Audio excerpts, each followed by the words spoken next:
Welcome to part 5 of this epic collaboration between the Total Space Network and To the Future. The time has come to imagine the future of humanity in space.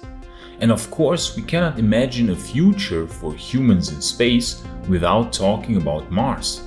Yes, the topic has already been extensively covered not only by other channels but also by us. But we're going to try to really make a detailed video about how the first human colony on Mars might look like. We'll talk about realistic timelines for the first human landing. We'll talk about where the first colony will be built, how it will be built, what conditions it must suffice. We're going to talk about in situ resource utilization, about self-dependence, about potential problems and how to overcome them, about possible targets, where it will be built, and more. So stay tuned for this quite extensive Mars episode.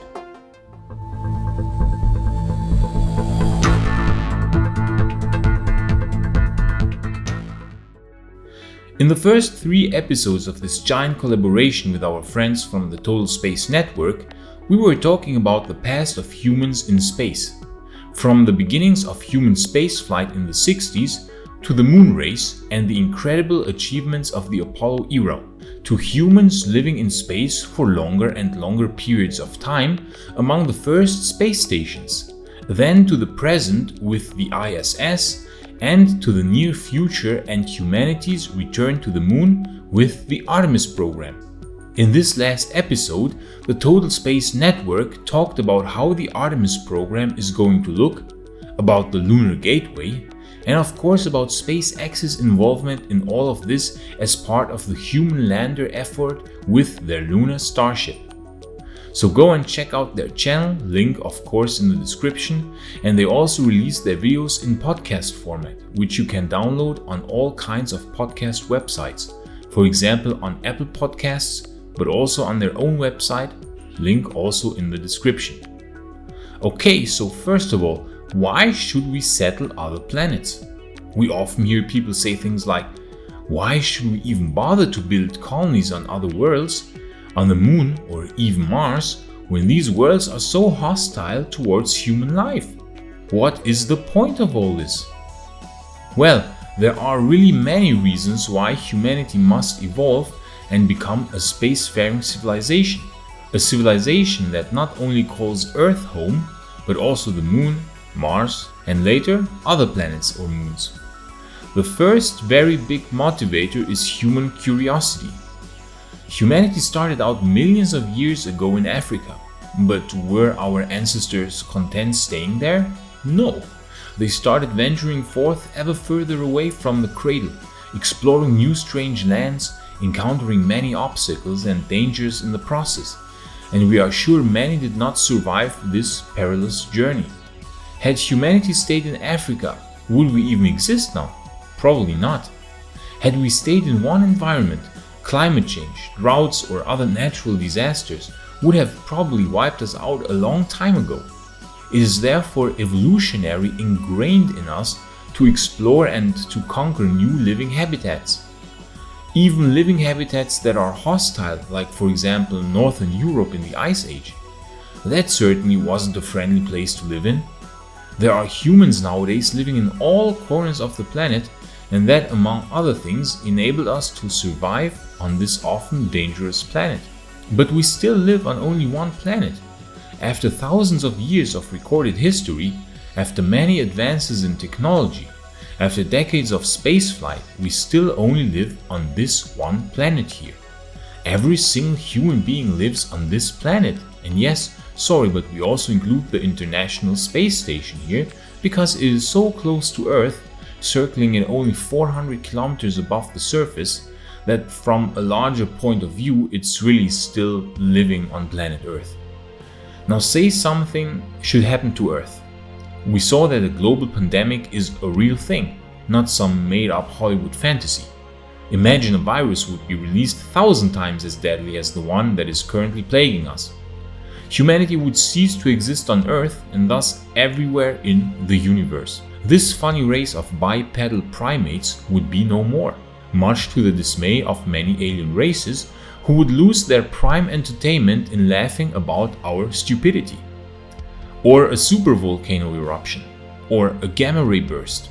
An asteroid impact is luckily getting more unlikely as our space capabilities expand, but it still cannot be entirely ruled out. There are really many scenarios that could entirely wipe us out. And it's not that this didn't happen in the past. There were 5 big mass extinctions in the history of Earth, so the danger is definitely there on long timescales. It is thus a very good idea to live on other worlds. If we live in other parts of the solar system, a disaster on Earth would not mean the end for humanity. And that should be a really big motivator for us to leave our home planet. Then there's of course the economic incentive. If exploration and survival still isn't enough to convince you, then how about the economic benefits of spaceflight? Did you know how many offshoot technologies were invented as a byproduct of spaceflight? Here's a nice infographic from the Jet Propulsion Laboratory of 20 offshoot technologies which we wouldn't have without spaceflight.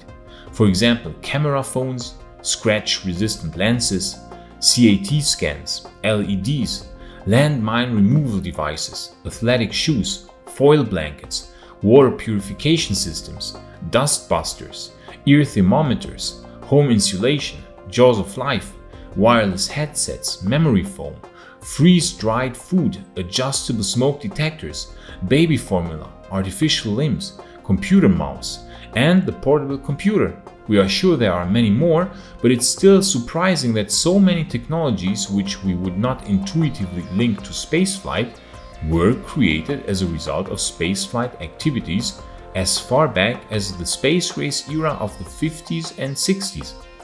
So spaceflight can make life better here on Earth by improving upon existing technologies and helping us to make new advances.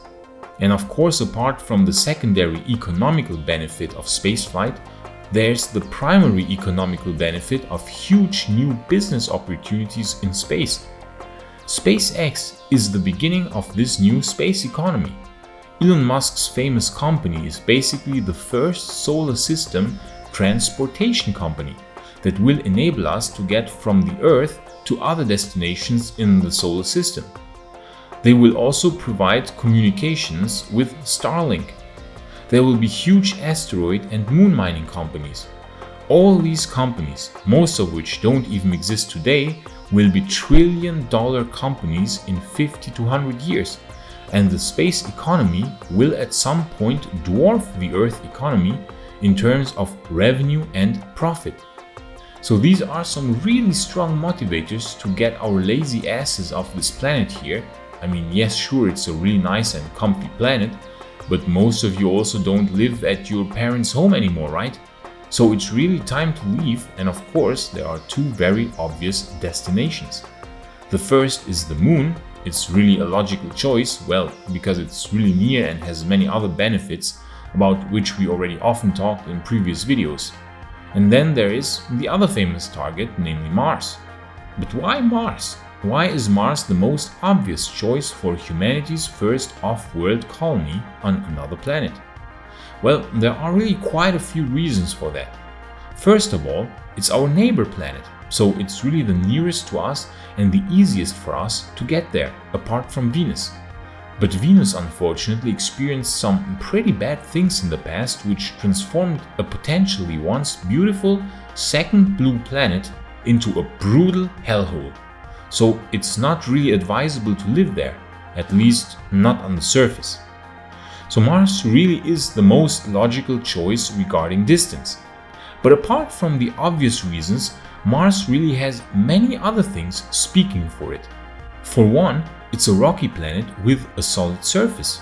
Then, the temperatures, although more extreme than on Earth, are still quite manageable compared to other places in the solar system. It can get plus 30 degrees Celsius during a hot Martian summer day at the equator and minus 70 degrees Celsius during a Martian summer night at the equator. The lowest temperatures on Mars are minus 153 degrees Celsius at the poles, This is, by the way, a lot friendlier than on the Moon, where temperatures range from plus 127 degrees Celsius to minus 173 degrees Celsius, whereas on Mars the temperature range is typically only about half as large. Then Mars rotates with a period fascinatingly similar to Earth. A Mars day is only barely longer than an Earth day, with 24 hours and 37 minutes. To make it even funnier, Mars has an axial tilt of only 25.19 degrees relative to its orbital plane, also very similar to Earth. Then Mars has an atmosphere, okay, a thin one, but still an atmosphere, which makes it appear surprisingly Earth-like at times on the surface. The mean density is a bit below 1% of Earth's atmospheric density, with about 0.6 kilopascal of mean atmospheric pressure on the surface. But in the low-lying plains, pressures can reach 1.4 kilopascal. And as we recently saw with the Ingenuity flying drone, that is already enough to allow for flight, which is also a really big plus.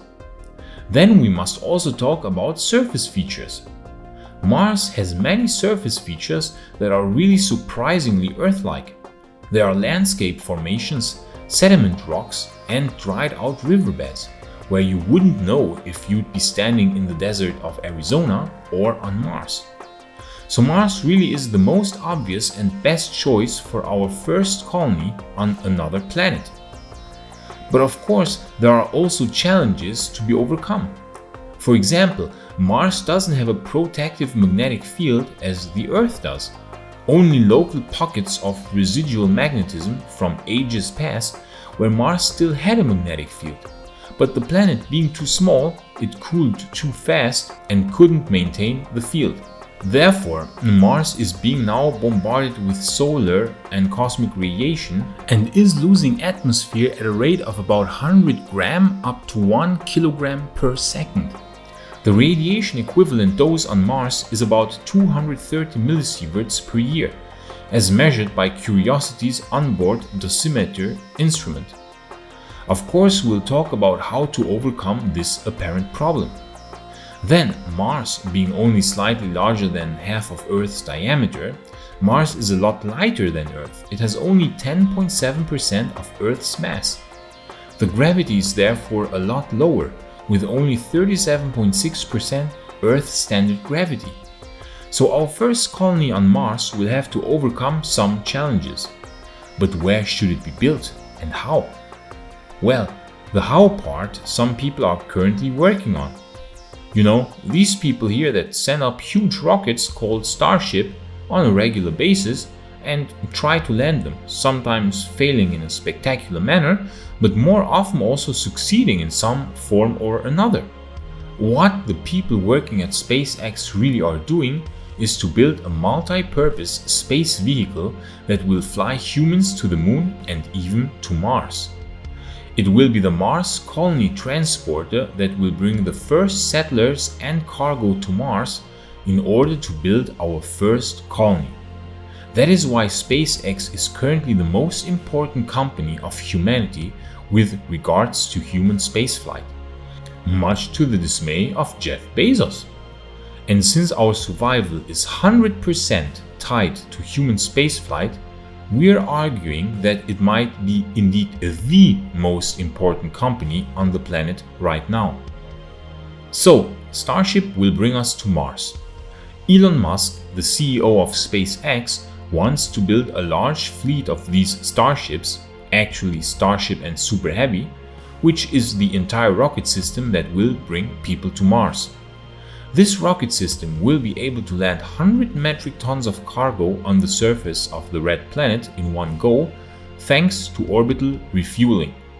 And it is fully reusable, which will drive down costs by many orders of magnitude, thus enabling Mars travel in the first place. Okay, so SpaceX will bring us there. And they actually are already thinking about potentially interesting landing sites for humanity's first colony on another planet. In cooperation with the University of Arizona, SpaceX has already identified several potentially interesting future landing sites Most of them are located in a region known as Erebus Montes in the southern Arcadia Planitia and northern Amazonas Planitia region. These sites must not be too far from the equator because the solar intensity must still be high enough to allow for electricity generation with solar power. The solar irradiance on Mars is 590 watts per square meters on the surface. So even though it is only about 59% of the 1 kilowatt per square meters on the surface of the Earth on a clear day, it will still be enough for sufficient power generation.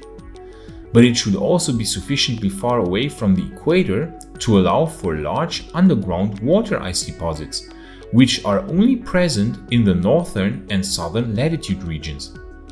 Also, it should be low-lying so that a higher atmospheric pressure will allow for easier Starship landing with regard to aerobraking, and this will also offer better protection from solar and cosmic radiation.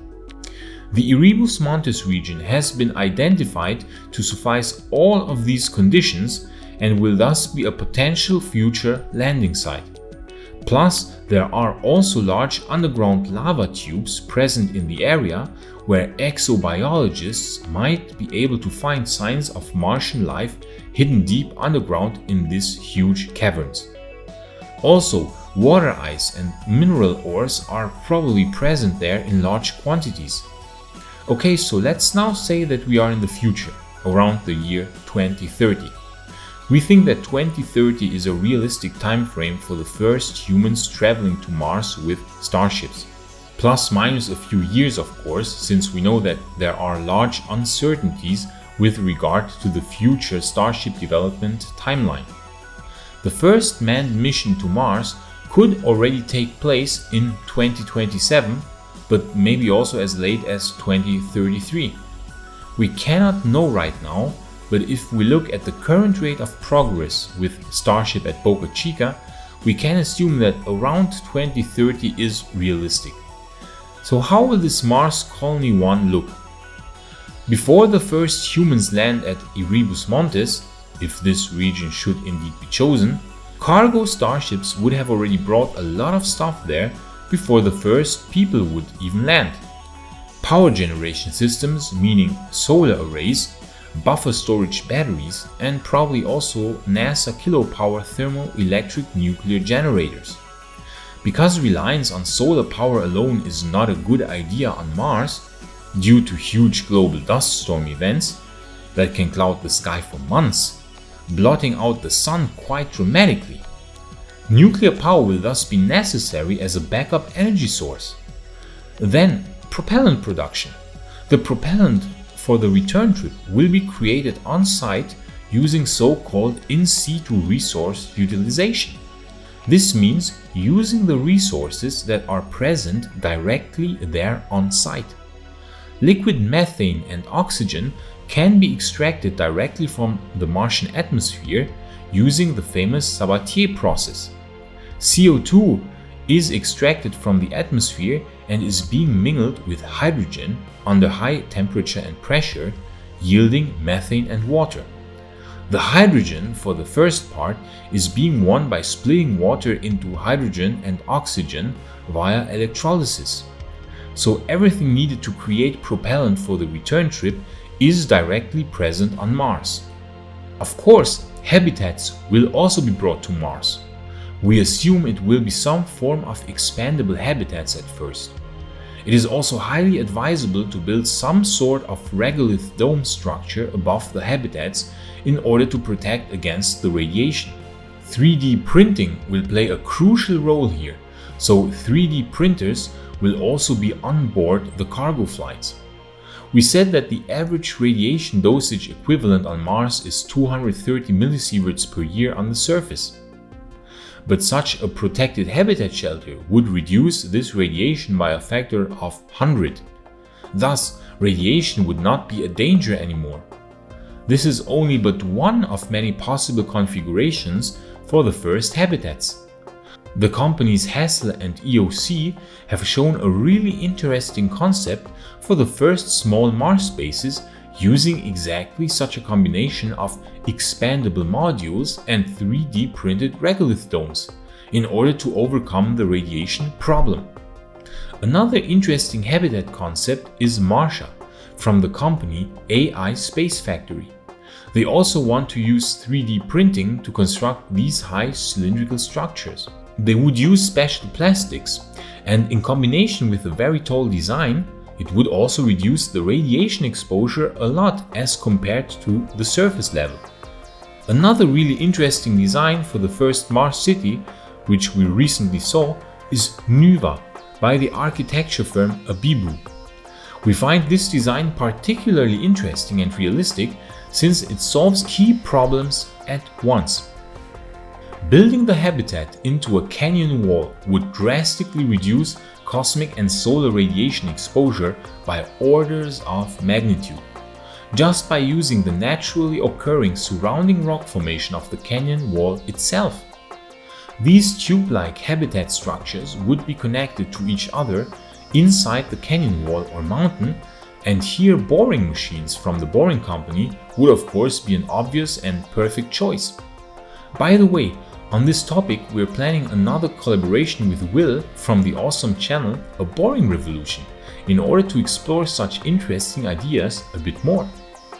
This design would also allow for naturally occurring sunlight to flood the living space in large enough quantities in order to increase the mental well-being of our future Martians.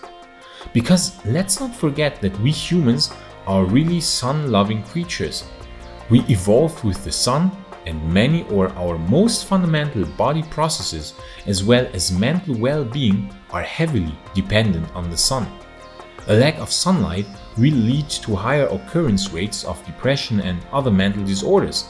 It is therefore strongly advisable to have enough sunlight in our future Martian homes. Plus, being located inside a hill, mountain or canyon wall, the tunnels could directly connect to water and mineral ore mining sites, where boring machines would also be heavily at work in order to extract these valuable resources. The tubular homes would also allow for some nice creativity with regard to greenery and plants, as we can see in these nice renders. So yes, this is definitely a realistic vision of a future city on Mars. However, one problem that is not addressed here is the low gravity problem, or let's say a potential problem, because we cannot be 100% sure that this really will be a health problem for our future Martian settlers. We do not have any long-term data for how Mars gravity would affect the human body. But many doctors think that this will be indeed a big problem since we are only adapted to 1g Earth gravity.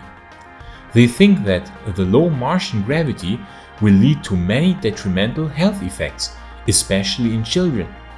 It might therefore be a good idea to overcome this potentially dangerous effect. One possibility is of course some form of rotational habitat, like a rotating train of sorts, as illustrated here by Dr. Joseph Parker.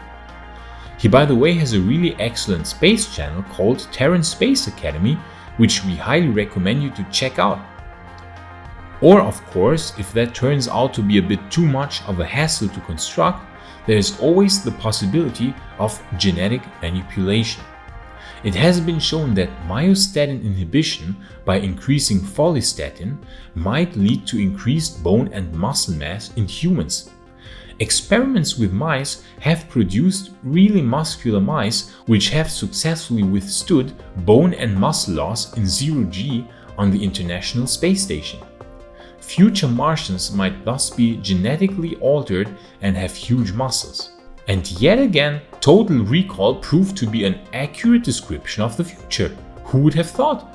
I mean seriously, we have cities built into canyon walls like the Nuva design concept, we have mining and drilling for mineral ores, and we have bodybuilder Martians. This is really some visionary stuff. Okay, we also have weird mutants, alien artifacts, and ice popping. But hey, no movie's perfect. Anyways, we got carried away there for a second, back on topic. So overcoming the low Martian gravity will be really important in some form or another, and genetic engineering would allow for overcoming this problem without building rotating habitat structures. So now that the first Mars colony will have been established on Mars in the 2030s, what then? Well, we will of course have an industry growing on Mars. Mars, with its unique combination of valuable minerals and rare earth metals and low gravity, could become the mining hub of the solar system. A space elevator could be built much more easily than on Earth with existing materials. No need for carbon nanotubes on Mars due to the lower gravity. Hence, Mars could have giant orbital shipyards be built much easier than on Earth. The metals from the underground mining sites would be easily transported to orbit, where the future even larger starships will be assembled directly in Mars orbit. Hopefully, of course, at the Utopia Planitia shipyards. And hopefully the flagship will be called Enterprise, if not, we'll be really disappointed. Since Mars is so much nearer to the asteroid belt, it could be that the resources gathered from asteroids such as 16 Psyche will be brought to Mars first, before being transported to Earth. Mars might thus really become the central mining hub of the solar system. On the surface, meanwhile, more colonies and cities will start growing. They might be connected to each other using a global Hyperloop network.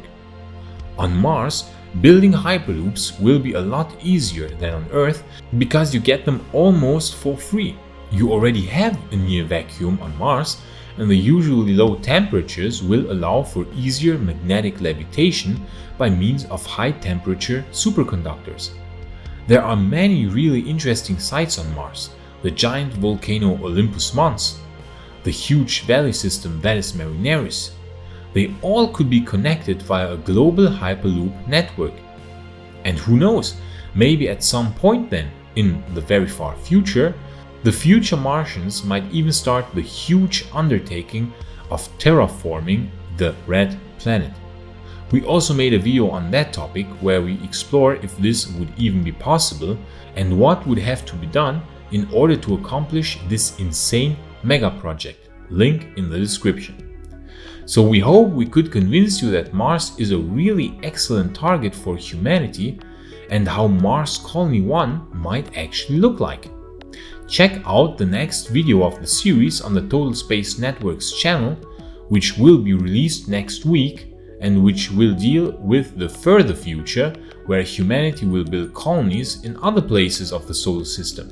Which places these are will be the topic of the video, so be sure to check out their channel and subscribe to them. Jishuan and me hope you still enjoy this channel here, even though the format is currently different than it used to be. We wish you all the best, stay safe and healthy, and on to the future.